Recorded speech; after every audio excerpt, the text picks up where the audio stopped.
Hello everyone, welcome to daily fact. आज हम discuss करेंगे यूपी पीसीएस के बारे में। आज का हमारा टारगेट रहेगा कि यूपी पीसीएस का जो प्रीलिम्स अगर हम बात करें 12 अक्टूबर को होगा, तो हमारा यहाँ पर आज टारगेट रहेगा कि हम प्रीलिम्स के रिगार्डिंग जो सिलेबस डिस्कस करेंगे। स्पेशली हम बात करेंगे GS1 के बारे में कि GS1 में कौन कौन से इंपॉर्टेंट टॉपिक्स है और उन टॉपिक्स के लिए क्या क्या हमारे सोर्सेज रह सकते हैं, प्लस क्या हमें जो है वो अप्रोच लेकर चलनी है प्रीलिम्स को लेकर। तो यूपी पीसीएस में ओवरऑल जो आज हमारा टारगेट रहने वाला है सब्जेक्ट को लेकर रहने वाला है कि कौन कौन से इंपॉर्टेंट सब्जेक्ट है, सोर्सेज। अगर आप हमारे साथ नए जुड़े हो तो आप हमारे इनिशिएटिव को सब्सक्राइब कर सकते हैं और साथ में शेयर कर सकते हैं। तो सबसे पहले जो टॉपिक की अगर हम बात करेंगे वो है हिस्ट्री ऑफ इंडिया, यानी कि इतिहास, जिसको 3 पार्ट्स में डिवाइड किया गया है: एंशिएंट इंडिया, मेडिवल इंडिया और मॉडर्न इंडिया। एंशिएंट यानी कि प्राचीन इतिहास, मध्यकालीन इतिहास यानी कि मेडिवल, और मॉडर्न अगर हम बात करें तो आधुनिक भारत। अब ये तीनों बहुत इंपॉर्टेंट रहते हैं और यूपी पीसीएस में लगभग तीनों से ही क्वेश्चंस पूछे जाते हैं। इवन अगर हम बात करें जो लास्ट ईयर का जो पेपर था यूपी पीसीएस का, उसमें अगर आप देखोगे फर्स्ट क्वेश्चन तो मराठा से लिंक कर रहा है और मराठा की क्रोनोलॉजी को लेकर जो है वो क्वेश्चन पूछा गया है। तो सबसे पहले हम सोर्सेज की बात करते हैं कि कौन कौन से सोर्सेज को जो हम फॉलो कर सकते हैं। तो एंशेंट के लिए आर एस शर्मा बेस्ट रहेगी। उसका मेडिवल के लिए हम बात करें तो सतीश चंद्र, और मॉडर्न के लिए अगर हम बात करें तो बिपिन चंद्र। ये बिल्कुल नॉर्मल बुक्स हैं, इनको हम पढ़ सकते हैं। बट लेकिन अगर कोई इन बुक्स को नहीं पढ़ना चाहता तो वो डायरेक्ट फॉलो कर सकता है तमिलनाडु बोर्ड की एनसीईआरटी को +1 +2 की, वो इनफ रहेगी। प्लस साथ में जो फोकस करना है प्रीलिम्स पॉइंट ऑफ व्यू से, आपके पास एक क्रोनोलॉजी होनी चाहिए, क्रोनोलॉजी ऑफ द इवेंट कि कौन सा इवेंट कब हुआ है या इस साल में कौन सा इवेंट हुआ है। जैसे फॉर एग्जांपल अगर हम बात करें कि 1526 में कौन कौन से मेजर इवेंट हुए हैं, जैसे कि फर्स्ट बैटल ऑफ पानीपत, या अगर हम बात करें 1556 में कौन सा इवेंट हुआ है, 1761 में जो है वो कौन कौन से इंपॉर्टेंट इवेंट हुआ है। इस तरह से अगर आप क्रोनोलॉजी बना लेते हो तो ऑलमोस्ट प्रीलिम्स को तो टारगेट किया जा सकता है, और जितने भी फिर आपके जो हिस्ट्री से रिलेटेड क्वेश्चन होंगे वो गलत नहीं होंगे।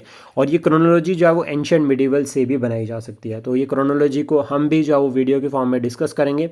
हमारा टारगेट रहेगा कि पूरी जितनी भी हिस्ट्री है उसको क्रोनोलॉजी के फॉर्म में जो डिस्कस करें, सारे इवेंट्स को जो है वो यहाँ पर हम डिस्कस करेंगे। देन उसके बाद सेकेंड है ज्योग्राफी। ज्योग्राफी कहा गया है, अब यहाँ पर एक इंडियन ज्योग्राफी आती है, एक वर्ल्ड ज्योग्राफी आती है। फिर अगर ज्योग्राफी को भी अगर हम 2 पार्ट्स में डिवाइड करें तो इंडियन फिजिकल ज्योग्राफी, इंडियन अगर हम बात करें पॉलिटिकल ज्योग्राफी, या वर्ल्ड का पॉलिटिकल मैप और world map point of view से, और वर्ल्ड का फिजिकल मैप। तो इसमें एक तो एनसीईआरटी हमें पढ़नी है 6 to 12 या 6 to 10 एनसीईआरटी, प्लस एक जेसी लॉन्ग पढ़ सकते हैं। जेसी लॉन्ग पढ़ने से हमारे ना कंसेप्ट क्लियर हो जाएंगे बहुत अच्छे से, क्योंकि उसमें जो टर्म्स मेंशन है वो एग्जाम्स में काफ़ी बार जाओ डायरेक्टली पूछी जाती है। देन मैप बहुत इंपॉर्टेंट रहता है। तो देखो इंडिया का मैप भी करना है, वर्ल्ड का मैप भी करना है, और प्लेसेस इन न्यूज़ कि जो जो प्लेसेस न्यूज़ में उसको भी जो है वो कवर करने हैं। तो इसके रिगार्डिंग भी जब हम वीडियोस जो है वो जरूर बनाएंगे। देन उसके बाद पॉलिटी एंड गवर्नेंस की अगर हम बात करें तो एम लक्ष्मीकांत इनफ रहती है। प्लस लेकिन सिर्फ खाली लक्ष्मीकांत पढ़ने से काम नहीं बनेगा, हमें प्रीलिम फैक्ट को अलग से लर्न करना पड़ेगा। जैसे इंपॉर्टेंट आर्टिकल्स, लगभग 1 से लेकर 100 तक आर्टिकल जो है वो टिप्स पर जो है वो याद करके रखने हैं। जितनी भी अमेंडमेंट हो रखी है हमारे संविधान में वो भी हमें प्रॉपर याद करनी है। प्लस जो बेसिक फैक्ट होते हैं, जैसे कि अगर हम बात करें पंचायती राज हो गया, कमेटीज़ जो रिलेट करती है पंचायती राज के साथ, committees related to the centre state relation, इस तरह से हमें जो है वो जितने भी कमिटीज़ कमीशन है वो सभी को भी कवर करना पड़ेगा, तब जो है वो प्रीलिम्स की पॉलिटी जो है वो तैयार होती है। देन इकॉनमी की अगर हम बात करें तो 12th क्लास की मैक्रो की बुक प्लस रमेश सिंह, और यहाँ पर इकोनॉमिक सर्वे और बजट को जो है वो पढ़ा जा सकता है, बहुत हेल्पफुल रहता है। देन एनवायरनमेंट एंड इकोलॉजी के पॉइंट ऑफ व्यू से अगर हम बात करें तो देखो शंकर आईएएस तो बेस्ट बुक है, लेकिन शंकर आईएएस से पहले भी अगर कोई पढ़ना चाहता है तो दैट इज़ 12th क्लास की एनसीईआरटी, बायोलॉजी की एनसीईआरटी, और उसमें जो लास्ट यूनिट रहता है उसको हम पढ़ सकते हैं।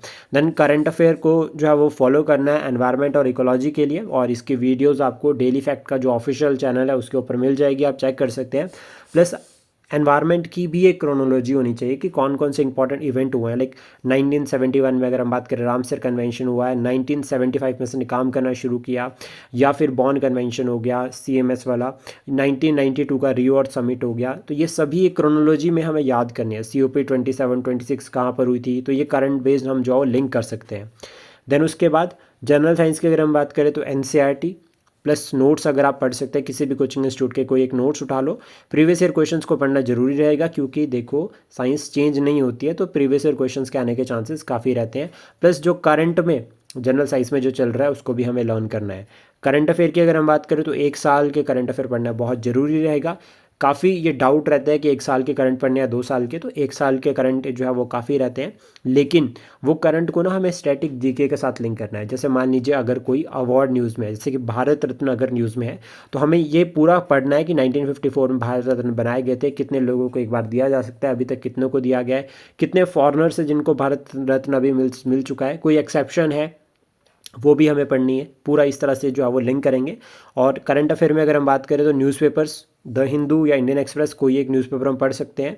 प्लस साथ में एक मैगज़ीन ज़रूर पढ़नी है करंट अफेयर की, कोई भी किसी भी कोचिंग की जो मैगज़ीन आप पढ़ सकते हैं। इवन डेली फैक्ट की जो है वो मैगज़ीन भी अवेलेबल है, प्री और मेंस दोनों के लिए एक साथ जो हम करंट अफेयर बनाते हैं, तो वो भी आप जो परचेज़ कर सकते हैं।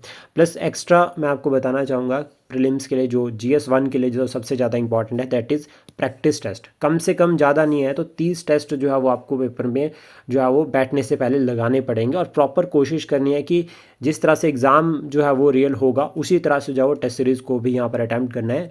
OMR शीट भी जो है वो हर टेस्ट के साथ हमें भरनी है, ताकि हम जो है वो कोई भी मिस्टेक ना करें। आई होप जो कंटेंट हमने डिस्कस किया है, जो स्ट्रेटेजी हमने डिस्कस किया है, ये आपको एग्जाम के लिए हेल्प करेगी। Thank you, please support, share and subscribe daily fact.